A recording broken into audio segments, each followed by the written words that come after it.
The New York Knicks just got a wave of great free agency news. Let's talk about it. My name is Paul. This is Big Apple Sports. Tune in every day for the latest Giants and Knicks content. You know, it's Giant season, so I'm talking a lot of football right now, but frankly, I could use a day off of talking about the G-Men, so I wanted to show some love to the Knicks today. And some positive bits of news out there for the Knicks, and trying to complete this roster for the upcoming season. I think they have two more roster spots left, maybe three. So a move they have a minimum they have to get to. So a move is coming. It's just a matter about who they're going to go for. And I'm going to let you know right now a couple of names who have been linked to them. So first guy, we're all very familiar with him, Landry Shamet. In my opinion, he might be best case scenario for the Knicks, assuming Malik Beasley isn't really a possibility. If he is, then in my opinion, that's best case scenario, but I think he wants more than the Knicks can give him. And, it sounds like the NBA is still looking into him, so I don't think he's going to happen, but Landry Shamet definitely could happen, and he recently said he is hopeful that he gets a chance to re-sign with his former team. He's been in New York. He's working out. He's hoping to return to the Knicks. And I think he would be a perfect last veteran roster spot to fill. They've already brought in Jordan Clarkson this offseason. They've brought in Gershon Yabusele. This is going to be a much deeper roster than it was last year. If you've watched any of my Knicks videos before, I've been telling you over and over again, the Knicks lost to the Pacers because of their weak bench. That was the number one priority. Obviously, they didn't have the cap space to bring in a big name. Maybe we do have a trade coming, but they needed to fill out the roster with capable veterans who can handle the ball, who can score, who can rebound, who can defend. And to me, Gershon Yabusele is the biggest addition of all of them. The way he's been playing in EuroBasket has been super impressive to watch. He just plays with a ton of energy. Looks like he's going to just be a lot of fun to watch and just bring a lot of passion and energy to the floor for the Knicks. I'm super excited for him. I'm excited for Clarkson, who should be a good scorer off the bench. And then I think Landry Shamet is going to be a good final addition if they can come to an agreement with him. Because, he's a good shooter. He can play some defense. He's familiar with the Knicks. He's played on the team. He's a good locker room guy. You know what you're getting with him. And he would be when he's your best player off the bench, like he kind of has been frequently for the Knicks, I wouldn't say he's quite up to that role. But with Clarkson and Gershon coming in, he can be more like the number 3 or number 4 guy off the bench, and that is much more appropriate for him. So I think that would be a great get for the Knicks. Another possibility, this one is really intriguing. Truthfully, I hadn't heard of him. I just did some research on him and kind of watched some highlights of some of his games, and I think he would be a pretty exciting addition to the team as well. Roman Sorkin. So he has been playing basketball in Israel. He went to college at the University of Oregon. Wasn't really considered by many to be an NBA player, but he has really developed and turned into a good player in Israel.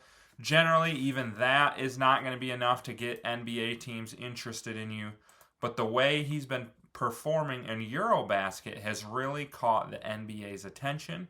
And it sounds like the Knicks specifically have been looking at him to potentially fill one of the last spots on their team. So looking at him in the EuroBasket, he has averaged 16.5 points and 6 rebounds per game.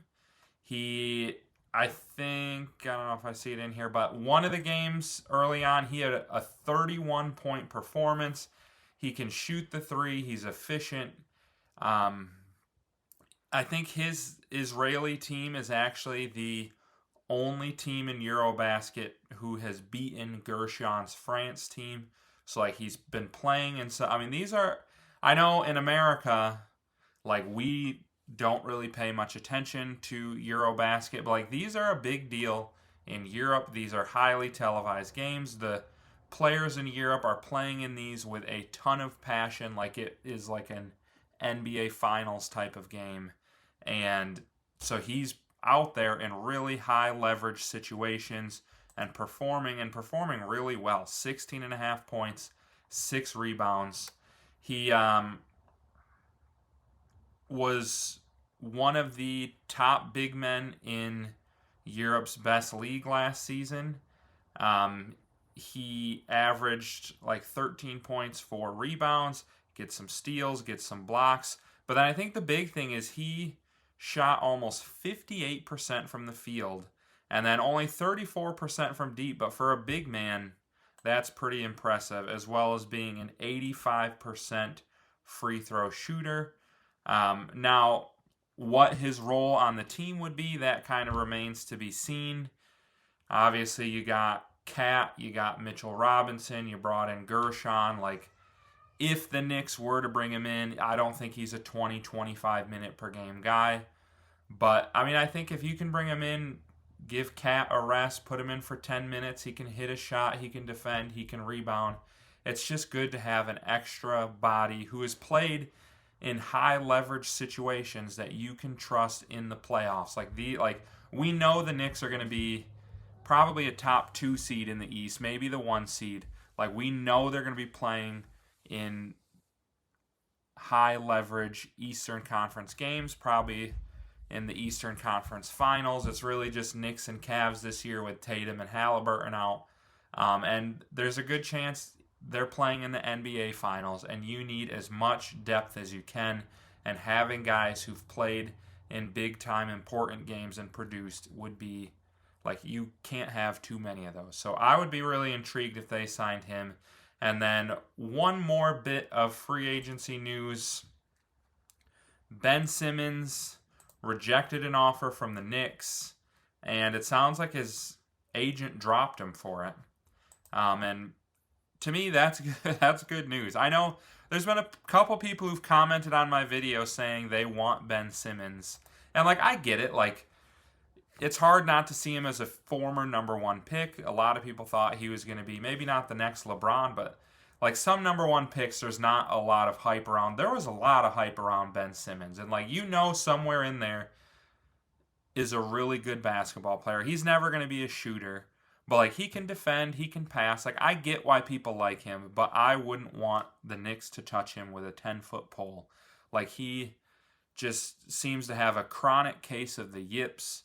Like, has melted down in big games. I just don't trust him. Like, he's not a guy that I would want touching the basketball in an NBA Finals or Eastern Conference Finals game. So, to me, Knicks dodged a bullet there. His agent's just like, what are you doing, man? Like, I think there's only one team that wanted you, and you said no, it's not enough money. Like, I'm out. So, I don't know what Ben Simmons is doing turning that down, but I'm thankful he did. I would love to see either Shamet or Sorkin. I think either one of those guys would be a great addition and good, just increase the chances of the Knicks making a finals run. So, Knicks fans, let me hear from you. Who do you want to see the Knicks add this offseason? What has your opinion been on what they've done? I've loved the offseason. I think they've had maybe the best one in the NBA. I think Gershon is going to be somebody who shows up big in the playoffs.